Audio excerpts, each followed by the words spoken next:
There is a lot of tension in the government because we're living under very precarious moments. Those who have been appointed in the cabinet, the PSS and the CSS, are not very sure of their fate. You can spend the night as a cabinet secretary, as a PS, then you wake up a civilian, especially after Ruto formed this broad-based government. We've had a lot of speculations, people who are being targeted, whether it is in the PS docket, the cabinet secretary docket, even members of the parliamentary committee. We've had all this rumor that those who supported Rigathi Gachagua are being targeted wherever they are. And so the members of the cabinet are not sure, and experts are asking, how do you expect them to deliver? How do you expect your members of the cabinet to deliver when they are not sure of their future? It is like you are working in a company or in an organization where you're not very sure, because tomorrow you can be called for a meeting and told it is over. So you will have one of your foot in this job, but at the same time you spend time looking for another job. I remember sometimes back I was working in one of the companies and we had been told things were not really okay. So we logged into our laptops, but the entire staff, was busy searching for opportunities that we're sharing. It is like, have you heard, there's an advertisement, there is a vacancy somewhere. We were not concentrating. And I feel for the cabinet secretaries and the PSS, there's a lot of tension. That is why when William Ruto summoned the cabinet to have a meeting in Statehouse, it raised a lot of jitters. It is recorded here that Ruto summons ministers, PSS over new targets and pressure to deliver. President William Samoei Ruto has summoned cabinet secretaries and principal secretaries to Statehouse to sign fresh performance contract on 19th November. They are expected to commit to a new set of ambitious targets for the government's priority projects amid pressure to deliver on pre-election promises. The exercise, which is done annually, has more or less become a ritual with little to show for it. However, its proponents argue that it is part of the key performance indicator (KPI) for public servants. In a circular obtained by the Nation, head of the public service, Felix Kosgei, has ordered all CSS and PSS to be physically present at Statehouse for the signing of the performance contract. The event, to be presided over by the head of state, is a culmination of a month-long negotiation and validation by ministries of key projects to be delivered by June next year. Ladies and gentlemen, basically William Samoei Ruto has summoned the cabinet secretaries and PSS in Statehouse to sign a performance contract. This is an annual event. The last time this happened was last year, and William Ruto read a riot act. There were members of the cabinet who came late to that event, and there were rumors that they were going to be sacked. I remember Professor Kithure Kindiki came late, and there was some kind of choreographed warning. I remember Moses Kuria also came late, and William Ruto was like, how can you get to work late? Now things have really changed because the deputy president has been impeached. We have a new deputy who actually came late during that last performance contract. People like Moses Kuria are no longer there. This is what happened. President William Ruto presided over the signing of performance contracts by cabinet secretaries at Statehouse, Nairobi, a one-year contract that expresses the commitment of the cabinet secretaries, their principal secretaries and heads of departments and agencies to deliver on their responsibilities. The contract, set to be reviewed at the end of the 2023-2024 financial year, seeks to ensure the public service is professionally run, devoid of corruption, and that the Kenya Kwanza plan under the bottom-up economic transformation agenda is actualized. The president, however, read the Riot Act to members of the executive who failed to make it on time for the signing, ordered that they be locked out of Statehouse. He further cautioned those plotting to engage in corrupt practices that their days were numbered, as his administration would not harbor corruption-related activities.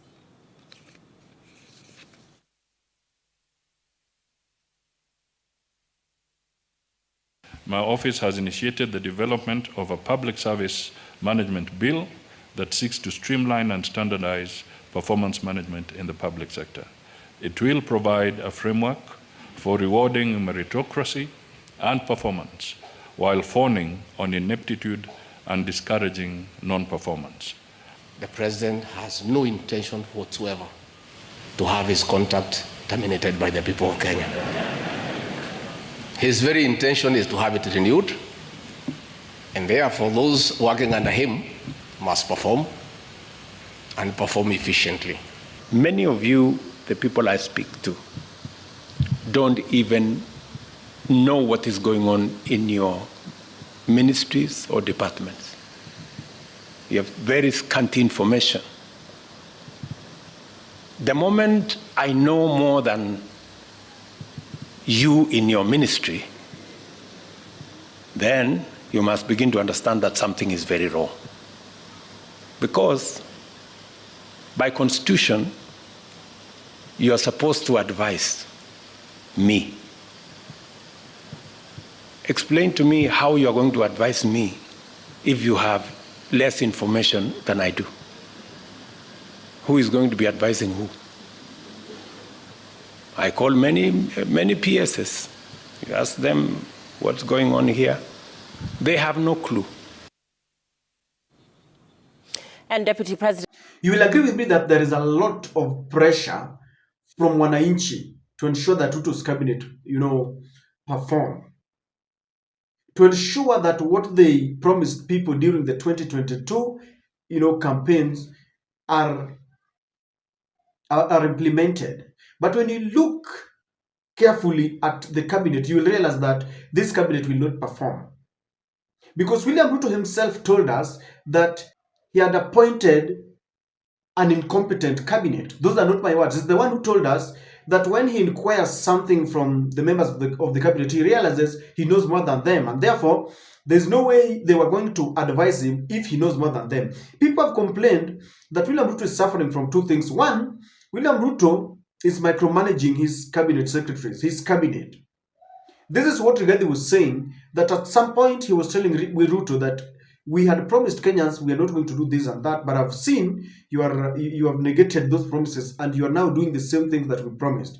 He kicked out Rigathi Gachagua. He wants a yes sir kind of cabinet. I understand that a cabinet is a place where people are supposed, the ministers are supposed to be debating on something before they implement, before they take a vote and say, we have agreed that this is what's going to be done. But William Ruto wants it to be a yes sir, a rubber stamp. And this has been the problem. It is also being mentioned that he appoints those who are incompetent intentionally because he does not want someone to outperform him. So we don't expect much from this cabinet.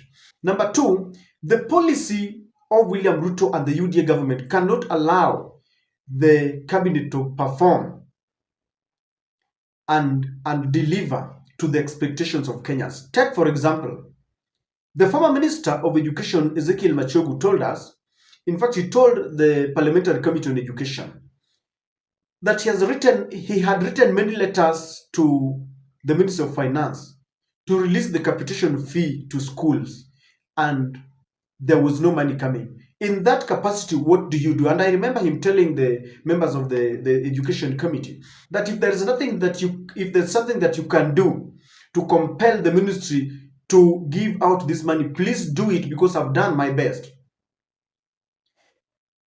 In that case, you don't expect a Minister of Education to perform more than that.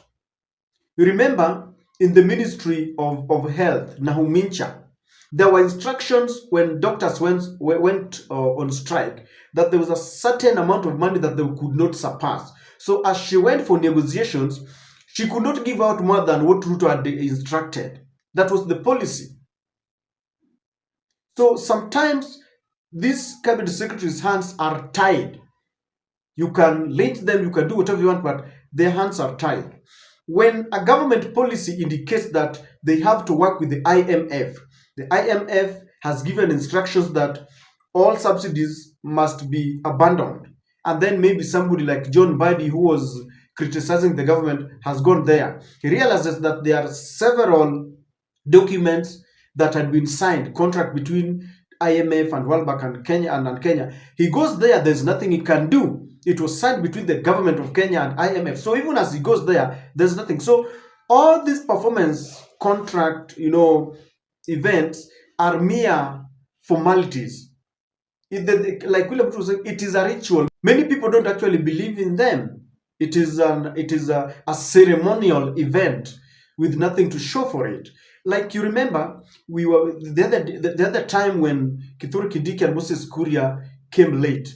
People even thought that they would be sacked the following day because William Ruto said there is no way I can get here before you. And I remember people like Rigathi Gachagua saying that my boss wakes up very early in the morning. Nothing happened until when Jesus went to the street and Ruto dissolved the cabinet, not because they were not meeting their performance contract, but because there was a lot of pressure from Gen Zs. If that was the case, people like Murkomen, Hirchir, and many others would have not been reinstated. And so, ladies and gentlemen, Kenyans don't believe in it. In fact, I remember the last opinion poll, Kenyans gave William Ruto, was it a C or a D? Then Rigathi Gachagua, D minus or E. And I remember the cabinet secretaries were ranked at D, most of them underperforming. Kenyans believe there's nothing. So when they sign all these performance contracts, it's a mere show. There's nothing for it. Now, this meeting is also very precarious because William Ruto and Raila Amolo Odinga have formed a government of national unity. And this performance contract could be used to target some people. So that next time they will tell you are not performing and you are kicked out, to ensure that they incorporate the government should even be more broad-based, because you've seen what happened. The ODM is saying that they helped William Ruto stabilize the government, and therefore they want more slots. Those events, the performance contract meetings, are always used to hoodwink Kenyans that William Ruto is serious, reading a riot act to the ministers and PSS, yet there is nothing that follows. It's just that, like this one that is going to happen on 19th, we prepare. William Ruto is going to warn the PSS, the CSS, and tell them Kenyans expect you to work, Kenyans expect you to perform. Yet there is nothing that will follow. These are Ruto's people, and they have to work in accordance to what William Ruto wants. It is time wasting. It is a waste of money for them to gather there. I don't know what to think, ladies and gentlemen, but for me, this meeting should not even take place. It's nothing. It's just, it's a mere formality. But I understand that there's a lot of tension